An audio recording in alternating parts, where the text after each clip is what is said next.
ოდნავ გვერდით რომ გამოცეთ თუ გაქვს საშუალება. მადლობა. შეგვიძლია. შეგვიძლია ხო? კი.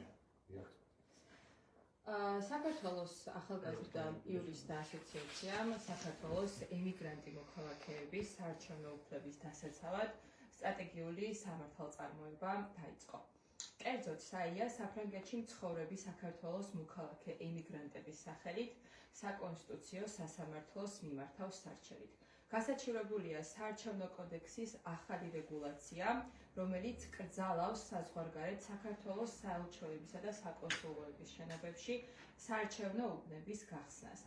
საიას შეფასებით აღნიშნული აკრძალვა ეწინააღმდეგება საქართველოს კონსტიტუციის 24 მუხლის პირველ პუნქტს. ამ მუხლით გარანტირებულია საყოველთაო საარჩევნო უფლება.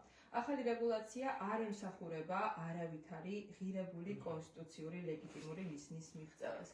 ფაქტობრივად ის ქმნის ხელოვნურ, ფინანსურ და სოციალურ ბარიერს, ფრენების მაღალი ხარჯის, სამუშაოდან იძულებით დათხოვნის და ამასთან დაკავშირებული სხვა წნეხის სახით, რაც საქართველოს ასობით ათას ემიგრანტს უბიძგებს პრაქტიკულად დათმოს არჩევნებში მონაწილეობის უფლება.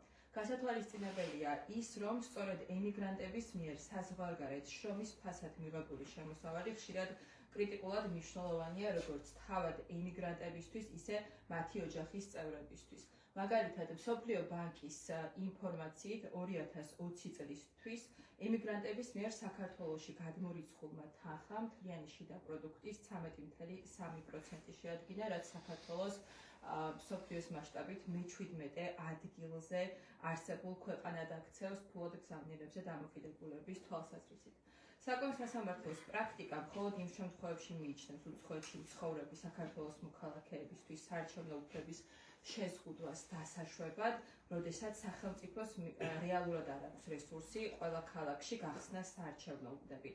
ამავე დროს საპარლამენტო არჩევნების მრავალწლიანმა გამოცდილებამ აჩვენა, რომ 1990-იანი წლებიდან მოყოლებული სხვა ქვეყნებში საქართველოს საელჩოებსა და საკონსულოების ბაზაზე მუდმივად იხსნებოდა საარჩევნო უბნები და სახელმწიფოს მუდმივად ჰქონდა როგორც მატერიალური, ისე ადამიანური რესურსი უზრუნველყო ამ უბნებზე მყოფი ამომრჩევლების ნების თავისუფალი გამოხატვა.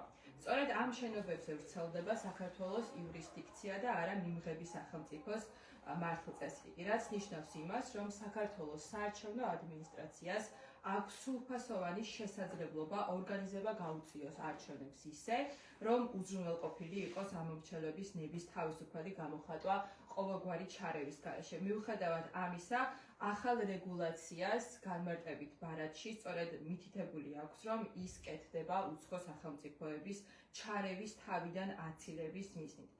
საკონსასამართლოს მიერ სადავო ნორმის არაკონსტიტუციურად ცნობა გამოიწვევს სხვა ქვეყნებში საქართველოს საელჩოებსა და დიპლომატიურ დაწესებულებებში საარჩევნო უბნების გახსნას, არჩევნების ჩატარებისას.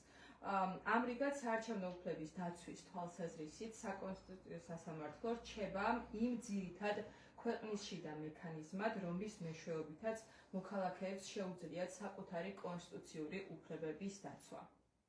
ამის მიუხედავად, გვინდა ხაზგასმით აღვნიშნოთ, რომ განსაკუთრებით ბოლო წლებში დიდი სამართლებრივი, სოციალური და პოლიტიკური მნიშვნელობის საქმეების განხილვის გაჭიანურებამ სერიოზულად დააზიანა საკონსტიტუციო სასამართლოს როგორც ადამიანის უფლებების დაცვის მექანიზმის ეფექტიანობა. ადამიანის უფლებებზე მნიშვნელოვანი ზეგავლენის მქონე საქმეების გაჭიანურება გამოუსწორებელ ზიანს აყენებს ადამიანის იმ უფლებებს, რომელთა დაცვასაც ეს სარჩელები ემსახურება. საია ამ სარჩელით არ შემოიფარგლება და უახლოეს მომავალში ასევე გეგმავს ემიგრანტების სხვა ჯგუფის სახელით საყოველთაო საარჩევნო უფლებასთან დაკავშირების სტრატეგიული სამართალწარმოების გაგრძელებას. მადლობა ყურადღებისთვის და გიორგის ხო, ეს არჩევანი ეხება საპარლამენტო არჩევნებში საზღვარგარეთ ცხოვრების საქართველოს მოქალაქეების მონაწილეობას, იმიტომ რომ საქართველოს პარლამენტი არის ის ორგანო, რომელიც განსაზღვრავს ქვეყნის საშინაო და საგარეო პოლიტიკას და ბუნებრივი და ასევე საპარლამენტო არჩევნების შედეგად განისაზღვრება ის თუ როგორი მთავრობა ეყოლება ქვეყანას და შესაბამისად მთავრობა ახორციელებს საშინაო და საგარეო პოლიტიკას. შესაბამისად, როგორც პარლამენტი, ისევე მთავრობა მნიშვნელოვან გავლენას ახდენს საზღვარგარეთ მაცხოვრებელ ადამიანზე. მაგალითად, საქართველოს კონსტიტუციაში წერია, რომ საქართველო მფარველობს თავის მოქალაქეს მიუხედავად მისი ადგილსამყოფელისა და ის თუ როგორ დაიცავს საქართველოს ხელისუფლება საზღვარგარეთ ყოფი საქართველოს მოქალაქის უფლებებს მნიშვნელოვნად არის დამოკიდებული იმაზე, თუ როგორ ვინ იქნება პარლამენტის და საქართველოს მთავრობის შემადგენლობაში. და შესაბამისად, ემიგრანტს, რომელსაც უნდა ჰქონდეს იმის მოლოდინი, რომ საქართველოს ხელისუფლება მიუხედავად მისი ადგილსამყოფელისა, მიუხედავად იმისა, რომ ის ცხოვრობს საზღვარგარეთ სათანადოდ დაიცავს მის უფლებებს, უნდა ჰქონდეს დაუბრკოლებელი შესაძლებლობა განახორციელოს მისი საარჩევნო უფლება. და რეალურად ეს რეგულაცია, რომელიც საზღვარგარეთ ცხოვრობს საქართველოს მოქალაქისგან ითხოვს იმას, რომ მაგალითად, როდესაც პირობითად საქართველოს პარლამენტის არჩევნები ტარდება შაბათ დღეს. ეს არის უქმე დღე, მაგრამ ის თქვათ კონკრეტული დრო, მაგალითად ამერიკის შეერთებულ შტატებში შაბათი დღე შეიძლება უფრო გვიან და შესაბამისად კონკრეტული დღე არის სამუშაო დღე და შესაბამისად ეს რეგულაცია საქართველოს მიგრანტისგან ითხოვს მისი სამუშაო მოვალეობების შესრულებაზე უარს საქართველოში გამომგზავრებას, რაც მნიშვნელოვან ფინანსურ ხარჯებთანაა დაკავშირებული და არც ისაა გარანტირებული, რომ კონკრეტულად ამ საქმებელი ამ მოტივით დასაქმებულს გაუშვებს შორმოგზაურობაში და ასე ვთქვათ, ეს არის დაკავშირებული სამუშაო მოვალეობის მოცდენასთან. იმ პირობებში, როდესაც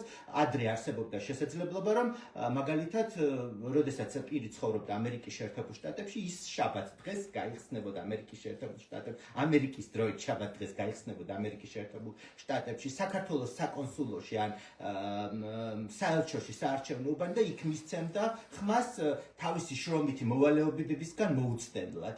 ანუ ქონდა ამ უფლების რეალიზების შესაძლებლობა. არსებული რეგულაცია კი ახდენს აი ამ მოცემულობის იგნორირებას და ადამიანისგან ითხოვს იმას, რომ ძალიან ხანგრძლივ მოგზაურობაში ძვირადღირებული, ასე ვთქვათ, ვიზიტი განახორციელოს საქართველოში, თან რამდენიმე დღით ადრე, ხშირად რამდენიმე დღე არის აუცილებელი, მაგალითად პარასკევს რო გამოემგზავროს, აქ შეიძლება კვირას ჩამოვიდეს, ანუ ეს შევამოწმეთ ფრენები განრიგი და ასე ვთქვათ, კვირას ჩამოვიდეს საქართველოში, როდესაც საარჩევნო უბანი დახურულია და შესაბამისად ეს რეგულაცია არის ქმნის მძიმე ფინანსურ დაბრკოლებას და ანუ იმ გარემოსგან მოწყვეტის შესაძლებლობა, სადაც არის ადამიანი არის ადაპტირებული, გამოიმუშავებს საცხოვრებელ სიცოცხლისათვის აუცილებელ ხარჯებს და შესაბამისად უამრავ ადამიანს უბიძგებს ეს ათობით ათას ადამიანს უბიძგებს, ასობით ათას ადამიანს უბიძგებს იმას, რომ უარი თქვას თავის საარჩევნო უფლებაზე ამ ხელოვნური დაბრკოლებების გამო, რასაც ეს სადავო ნორმა ქმნის, ეს წარმოადგენს ადამიანის საყოველთაო საარჩევნო უფლების შეზღუდვას,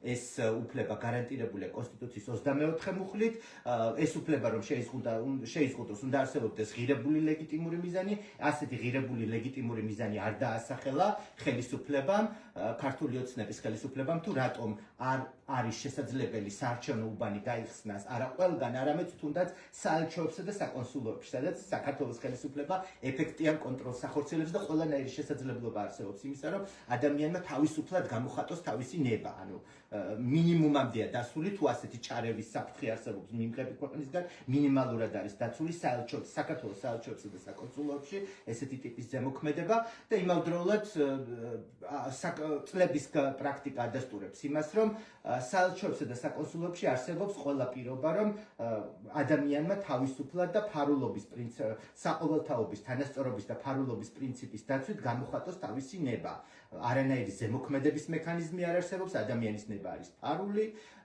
და იმავდროულად საარჩევნო ადმინისტრაციასაც წლების განმავლობაში ყოველთვის ჰქონდა ადამიანური რესურსი იმისა, რომ შეექმნა საარჩევნო უბნები საზღვარგარეთ. ანუ ეს მიზეზი, რომ ადამიანური რესურსები არ გაგვაჩნია და ვერ ქმნით საარჩევნო უბნებს საქართველოს საელჩოებსა და საკონსულოებში, ეს არგუმენტი არარელევანტურია, იმიტომ რომ 90-იანი წლებიდან იქმნებოდა საარჩევნო უბნები საზღვარგარეთ, საქართველოს საკონსულო საკონსულოებში და საელჩოებში 90-იან წლებში გაცილებით მძიმედ ეკონომიკური მდგომარეობა არსებობდა საქართველოში, ამის მიუხედავად ყოველთვის გამოიძებნებოდა ადამიანური რესურსები იმისთვის, რომ საელჩოებსა და საკონსულოებში შექმნილიყო საარჩევნო უბნები და ყოველთვის არსებობდა არჩევნების სათანადო ორგანიზების შესაძლებლობა. შესაბამისად, ეს არგუმენტი, რომ ან რესურსი არ აქვს, ეს არ არის ჯეროვანი არგუმენტი იმისა, რომ საარჩევნო უფლებაში ჩარევა იქნეს გამართლებული, შესაბამისად ესეთი დაუსაბუთებელი შეზღუდვა საყოველთაო საარჩევნო უფლების წარმოადგენს კონსტიტუციის 24 მუხლის დარღვევას და ჩვენ იმედს გამოვთქვამთ, რომ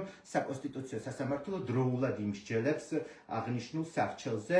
აქვე მინდა გითხრათ ისიც, რომ საქართველოს კონსტიტუციის მიხედვით არჩევნების ჩატარების წლისთვის არ შეიძლება საარჩევნო ნორმის არაკონსტიტუციურად ცნობა, ანუ თუ არჩევნები ჩატარდა 2028 წელს, 2028 წელს ვერ იმსჯელებს საკონსტიტუციო სასამართლო ამ ნორმის კონსტიტუციურობაზე, ეს უნდა მოხდეს მანამდე, სანამ საარჩევნო ციკლი, ანუ საარჩევნო ციკლი დაიწყება, ანუ 12 თვით ადრე უნდა მოხდეს ეს და ჩვენ მიგვაჩნია, რომ ეს არის ეს სარჩელი გავლენას ახდენს ძალიან ბევრი ადამიანის უფლებებზე, ასობით ათასი საქართველოს ემიგრანტის, ძალიან ღირებული და მნიშვნელოვანი, ჩვენი საზოგადოების ძალიან მნიშვნელოვანი ნაწილის უფლებაზე და შესაბამისად მიგვაჩნია, რომ საკონსტიტუციო სასამართლომ ამ სარჩელს გარკვეულწილად პრიორიტეტი უნდა მიანიჭოს და უნდა იმსჯელოს ამ სარჩელზე და მიიღოს საბოლოო გადაწყვეტილება. მინიმუმ სანამ ის 2028 წელი დადგება და სანამ ეს შეზღუდვა ამოქმედება, რაც მათ შორის კონსტიტუციით არის გაწერილი, რომ არჩევნების ჩატარების პერიოდ წლისთვის საკონსტიტუციო სასამართლო არ მსჯელობს საარჩევნო ნორმის კონსტიტუციურობას.